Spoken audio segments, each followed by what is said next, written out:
feel that it was all God's plan.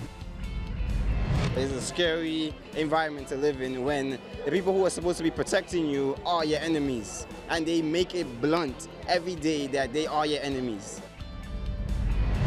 The Obama White House, a Democratic president, has a task force on the middle class, but we don't hear anything about the poor.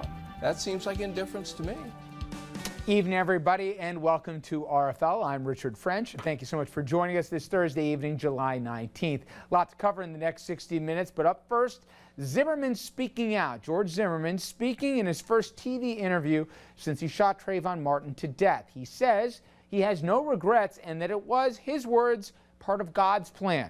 Comments that have certainly sparked, if not debate, even outrage. And next, poverty in America. About 18 million Americans have had to apply for food aid since the economic crisis began in 2008, 50 years after the book The Other America pulled back the curtain on poverty in the country. Many of the same problems still persist. We're going to hear from people who are on the forefront of policy on poverty in the 21st century. And later, losing ground. For the first time since January, Mitt Romney has the lead. Now, what's changing this race here? We'll get into that. And then stop and frisk. Reverend Al Sharpton wants a meeting with Ray Kelly. Will the commissioner agree to a sit-down? We're going to get into all those questions and many more in this edition of RFL. But let's begin with Zimmerman's surprisingly remorseless interview. And I want to bring in Andrew Whitman. He's in first position with the very latest. Well, Rich, the former Neighborhood Watch volunteer accused of shooting and killing teenager Trayvon Martin has spoken out on television for the first time since that incident. George Zimmerman said that he did not have regrets about that fateful evening and that what happened was, quote, God's plan. In his first television interview since he shot and killed Trayvon Martin, George Zimmerman stuck to his side of the story. Is there anything you regret? Do you regret getting out of the car to follow Trayvon that night? No, sir. Do you regret that you had a gun that night? No, sir. Zimmerman told Fox News that he believes the shooting was almost out of his hands. I feel that it was all God's plan, and for me to second guess it or judge it. Martin's family was outraged. They said they must worship a different God because their God wouldn't want Trayvon Martin killed that night. But Zimmerman did offer this regret. I do wish that there was something, anything I could have done that wouldn't have put me in the position where I had to take his life. Police say he could have avoided the fatal shooting by identifying himself or never leaving his vehicle as police instructed him to do. Zimmerman apologized to the Martin family in court in April, and he did again last night on Fox. I am sorry that they buried their child. I can't imagine what it must feel like. And I pray for them daily. The interview has legal experts scratching their heads. They say it was risky. Every statement that he makes, every comment that he makes in the context of this interview will almost certainly be fodder for prosecutors who are looking for discrepancies. Zimmerman insisted that Martin was the aggressor and that the unarmed teenager slammed his head onto concrete and went for his gun. Zimmerman said he is not a racist or a murderer. Rich? All right, Andrew, thank you very much. Now let me bring in our panel on this. Richard Brodsky, former Assemblyman, Senior Fellow at Demos and Professor at NYU. Dominic Carter, political journalist and author.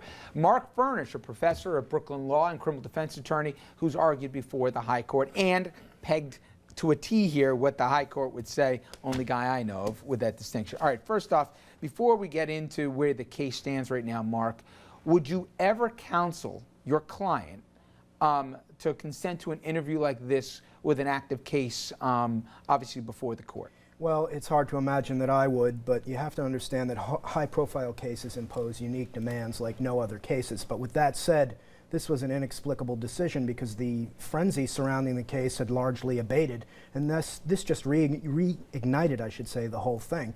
And in this case, to do that, it's a particularly bad idea because he's absolutely going to have to take the stand to establish his claim of self-defense. He already has tremendous baggage and credibility problems stemming from the perjury at the bail hearing, and now he's locked himself into a story that he's going to be subject to impeachment with if he gets up there at trial. So, and there's also a cousin that's come out recently accusing him of groping, sexual assault, etc. There's a lot of character questions, but I guess what puzzled me was, and explain for the audience, when he did the interview, he said a few things in there that if you're the prosecution right Jump now, all over it. you're going to reintroduce a trial, right? What he said in an interview. Yeah, that's what I meant by the impeachment. He's locked into the story that he gave on that show. Otherwise, he's going to be cross-examined to death on it at trial. So file this in the category of can't help, can only hurt. I'm puzzled as to why he would do it now when the thing was out of the public eye. Dominic, the line that jumped out to me was God's plan, that this was God's plan here. I know he also said in the interview he'd like to speak to the Martin family, and they said absolutely not, understandably so, at least from my take, why I'd ever want to hear given this. But God's plan, that is not going to sit well with a lot of folks that are very invested in this case. I almost don't know where to start at here. I really don't. First of all, if you're the prosecutor handling this case, and I've dealt with many special prosecutors and many defense attorneys, and counsel, I agree with you. In high-profile cases, 9 out of 10 times a defense lawyer will say "shut up" to the client. They don't listen. But in high-profile cases, it's different, and this one is very different.